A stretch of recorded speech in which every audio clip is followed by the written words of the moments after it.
Cleópatra. O nome, por si só, já evoca poder, inteligência e, claro, tragédia.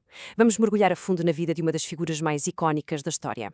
Cleópatra, a última faraó do Egito. Mas pensem nisto.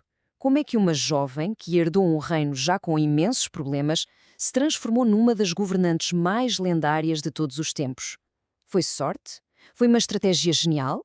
É isso que vamos descobrir. Ok, para percebermos a história dela, temos mesmo de recuar até ao início, ao mundo vibrante, mas também muito perigoso em que ela nasceu. Ora bem, vamos diretos aos fatos. Cleópatra nasce em 69 a.C., em Alexandria. E logo aqui temos a primeira grande surpresa. Apesar de ser rainha do Egito, a família dela não era egípcia, era grega, descendia de um dos generais de Alexandre o Grande. Aos 18 anos, de repente, torna-se rainha. Mas a coisa não é assim tão simples. Ela tem de partilhar o trono com o irmão mais novo, Ptolomeu XIII. E como se isso não bastasse, o cenário era péssimo. O Egito estava cheio de problemas e ao lado a superpotência da altura, Roma, estava a ficar cada vez maior e mais ameaçadora. Mas Cleópatra tinha uma arma secreta e que se calhar era mais poderosa do que qualquer exército: a sua inteligência. Ela teve uma educação de elite e, por causa disso, dominava uma coisa chamada retórica. O que é isto? Bem, basicamente é a arte de falar de uma forma tão clara e persuasiva que consegues convencer qualquer pessoa de praticamente qualquer coisa. É um superpoder da comunicação e ela, nisto, era uma mestre. Esta habilidade vai ser absolutamente chave para a sua sobrevivência. E não demorou muito para ela ter de usar essa sua habilidade. O reinado dela começou logo com problemas, com um conflito imediato, um verdadeiro jogo pelo trono mesmo. Muito depressa, os conselheiros do irmão viraram-se contra ela e conseguiram forçá-la a fugir, a ir para o exílio. De repente, ela está sozinha, longe da capital, sem poder. E ela percebeu logo uma coisa. Para recuperar o trono, não chegava a ser inteligente ou corajosa. Ela precisava de um aliado. Mas não era um aliado qualquer. Precisava de alguém com o exército, alguém poderoso o suficiente para virar o jogo a seu favor. E é aqui que a sua determinação se revela. A oportunidade perfeita aparece quando o general mais poderoso de Roma, o famoso Júlio César, chega a Alexandria. O problema? A cidade estava controlada pelos inimigos dela. Como é que ela ia chegar até ele? Bem, o plano que ela arranjou é lendário, parece mesmo tirado de um filme. Ela conseguiu entrar na cidade em segredo e, segundo a história, foi enrolada num saco de linho e entregue como se fosse uma encomenda diretamente nos aposentos de César. Imaginem só a cena e a surpresa dele. Esta audácia impressionou-o tanto que ele decidiu ali mesmo que ia apoiá-la. O apoio de César foi fundamental, claro. Mas por que para César e para Roma uma aliança com Cleópatra era assim tão interessante? A resposta é simples: a incrível riqueza do Egito. Vejam bem, a capital dela, Alexandria, não era uma cidade qualquer. Naquela altura era praticamente o centro do mundo mediterrâneo. Era lá que ficava a famosa Grande Biblioteca, que era tipo a internet da antiguidade, guardava quase todo o conhecimento do mundo. E, mais importante para Roma, Alexandria era o ponto de controle das rotas comerciais entre 3 continentes: Europa, Ásia e África. Todo este comércio gerava uma riqueza absolutamente brutal que Cleópatra usava, claro, para financiar exércitos e para todos os seus projetos. E para terem uma ideia do que era Alexandria, pensem só nisto.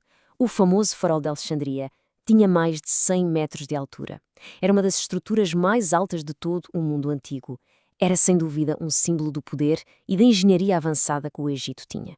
E a própria Cleópatra era o espelho desta cultura tão sofisticada. Diz-se que falava cerca de 9 línguas. Mas há aqui um pormenor que é absolutamente crucial e que a distinguia de todos os outros da sua dinastia. Ao contrário dos seus antepassados, que só falavam grego, ela fez questão de aprender a língua do povo egípcio. Isto dava-lhe uma vantagem política enorme, porque lhe permitia falar diretamente com toda a gente, sem precisar de tradutores. Mas, como sabemos, Júlio César foi assassinado e Cleópatra, de repente, perdeu o seu maior aliado. Mas ela não ficou desprotegida por muito tempo. Rapidamente formou uma nova aliança, talvez ainda mais poderosa, com outro general romano de topo, Marco António. E apesar de toda a romance que se conta, isto foi acima de tudo uma aliança de poderes. Era um negócio friamente calculado. Vejam bem, Cleópatra oferecia a Marco António a única coisa que ele realmente precisava: rios de dinheiro do Egito para pagar aos seus exércitos. Em troca, o que é que ela recebia? Proteção militar contra os seus inimigos e, talvez o mais importante de tudo, o reconhecimento dos seus filhos como herdeiros legítimos. Era um acordo que servia perfeitamente aos dois. Juntos, os dois tornaram-se incrivelmente poderosos. Eles controlavam, na prática, toda a parte oriental do Mediterrâneo. Esta aliança era tão forte, mas tão forte, que em Roma começou a ser vista como uma ameaça direta. Principalmente por um outro romano, muito ambicioso, Otaviano, que era o herdeiro oficial de Júlio César. A tensão entre os dois lados, o de Marco Antônio e Cleópatra e o de Otaviano, foi subindo, até que se tornou inevitável. O confronto estava para chegar. E tudo se ia decidir numa batalha naval que iria ditar o futuro não só do Egito, mas de todo o mundo romano. Essa batalha decisiva aconteceu em Ácio, na costa da Grécia. E no mar, a estratégia foi tudo. Pensem assim, a frota de Otaviano era composta por navios mais pequenos, mas muito mais ágeis e rápidos. Já a frota de Cleópatra e Marco Antônio tinha navios enormes, gigantescos e pesados, mas muito lentos e difíceis de manobrar. No final, a tática e a agilidade dos navios de Otaviano foram superiores. E depois acontece um momento que muda tudo. A meio da batalha, por razões que ainda hoje se discutem, Cleópatra dá ordem à sua esquadra para retirar. Marco Antônio, quando vê os navios dela a afastar-se, toma uma decisão fatal. Abandona o combate e as suas próprias tropas para a seguir. Imaginem o impacto disto. A retirada deles foi simplesmente desastrosa e selou a derrota. O caminho para Otaviano invadir o Egito estava agora completamente aberto. Aquela derrota em Ácio foi, na verdade, o princípio do fim. O fim para Cleópatra, o fim para a sua dinastia e o fim do Egito como um reino independente. O que se seguiu foi uma sucessão rápida de acontecimentos trágicos. As tropas de Otaviano cercaram Alexandria. Marco Antônio, pensando que Cleópatra já estava morta, tira a própria vida.